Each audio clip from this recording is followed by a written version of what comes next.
नाट्य शास्त्र की रचना किसने की? नाट्य शास्त्र की रचना भरतमुनि ने की थी। नाट्य शास्त्र की रचना भरतमुनि ने की थी। आचार्य कुंतक ने विशिष्ट गुणों में किन किन को स्थान दिया है? आचार्य कुंतक ने विशिष्ट गुणों में किन किन को स्थान दिया है? माधुर्य को दिया है, प्रसाद को दिया है, लावण्य को दिया है और अभिजात्य को दिया है। माधुर्य, प्रसाद, लावण्य और अभिजात्य। आचार्य कुंतक ने विशिष्ट गुणों में माधुर्य, प्रसाद, लावण्य, अभिजात्य को स्थान दिया है। बुढ़ापा और रुपया कहानी की कहानीकार का नाम बताइए। दो कहानियां हैं ये, बुढ़ापा और दूसरी रुपया। कहानियों के कहानीकार पांडे बेचन शर्मा उगर की कहानियां हैं ये। आचार्य मम्मट ने काव्य के कितने प्रयोजन बताए हैं? 6 प्रयोजन बताए हैं। आचार्य मम्मट ने काव्य के 6 प्रयोजन बताए हैं।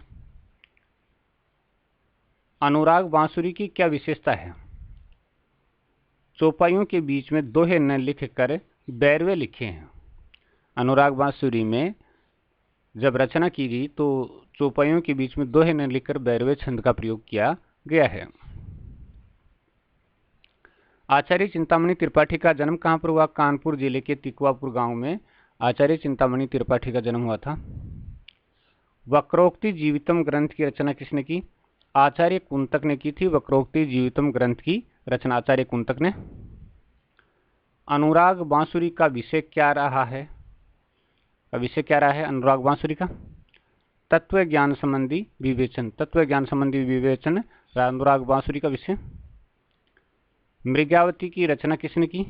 मृगावती की रचना कुतुबन ने की थी। मृगावती की रचना। आचार्य चिंतामणि ने कविकुल कल्पतरु ग्रंथ कब लिखा? आचार्य चिंतामणि ने कविकुल कल्पतरु ग्रंथ कब लिखा? 1707 में लिखा था। 1707 में इस ग्रंथ की रचना की। आचार्य चिंतामणि किन किन राजाओं के आश्रय में रहे? शाहजी भोंसले, शाहजहां और दारा शिकोह के। शाहजी भोंसले, शाहजहां और दारा शिकोह के आश्रय में रहे। आचार्य वामन ने कौन कौन से काव्य प्रयोजन माने हैं? आनंद तथा यश प्राप्ति को आचार्य वामन ने काव्य प्रयोजन माना है। आनंद और यश प्राप्ति को। चलिए, मृगावती की रचना कब हुई? 1558 में मृगावती की रचना हुई थी। मृगावती में किसका वर्णन है? तो मृगावती में चंदर नगर के राजा गणपति देव के राजकुमार और कंचनपुर के राजा रूप मुरारी की कन्या मृगावती का वर्णन है। तो मृगावती में चंद्रनगर के राजा गणपति देव के राजकुमार और कंचनपुर के राजा रूप मुरारी की कन्या मृगावती का वर्णन है। मृगावती जो सूफी काव्य है। काव्य के सभी अंगों के निरूपण का मार्ग सर्वप्रथम हिंदी में किसने चलाया? काव्य के सभी अंगों के निरूपण का मार्ग सर्वप्रथम हिंदी में किसने चलाया? आचार्य चिंतामणि ने चलाया था काव्य के सभी अंगों के निरूपण का मार्ग। रीतिमुक्त काव्य धारा की विशेषताएं बताइए। रीतिमुक्त काव्य धारा की विशेषताएं। तो रीतिमुक्त काव्य धारा की विशेषताएं: श्रृंगार का उदात्त चित्रण। उदात्त का अर्थ होता है पवित्रता से युक्त। प्रेम की पीड़ का चित्रण, प्रेम की पीड़ा का चित्रण। भावना प्रधान संयोग वर्णन, भावनाओं से युक्त संयोग श्रृंगार का चित्रण किया गया है। मुक्तक शैली का प्रयोग किया गया है। अलंकारों की प्रधानता है। ब्रज भाषा का प्रयोग किया गया है। प्रेम का एक तरफा चित्रण किया गया है। दोस्तों, दोहरे प्रेम का न होकर एक तरफा प्रेम का चित्रण है। श्री कृष्ण की लीलाओं का प्रभाव है उन पर। अनुभवनिष्ठ प्रेम को महत्व दिया गया है, यानी वो प्रेम जो अनुभव पर आधारित हो उसको महत्व दिया गया है। शारीरिक प्रेम के बजाय मानसिक प्रेम को महत्व दिया गया है।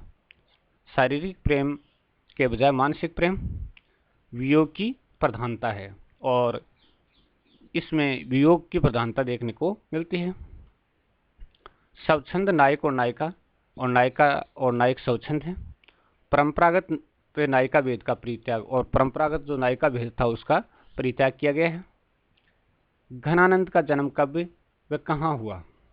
विक्रम संवत 1646 के लगभग उत्तर प्रदेश के बुलंदशहर में हुआ था।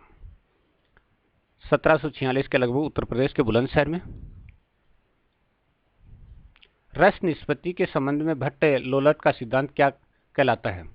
उत्पत्तिवाद, और ये मीमांसा दर्शन पर आधारित है। रस निष्पत्ति के संबंध में भट्ट लोलट का सिद्धांत क्या कहलाता है? उत्पत्तिवाद कहलाता है, और ये मीमांसा दर्शन पर आधारित है। घनानंद का निधन कब हुआ? संवत 1796 में घनानंद का निधन हुआ था।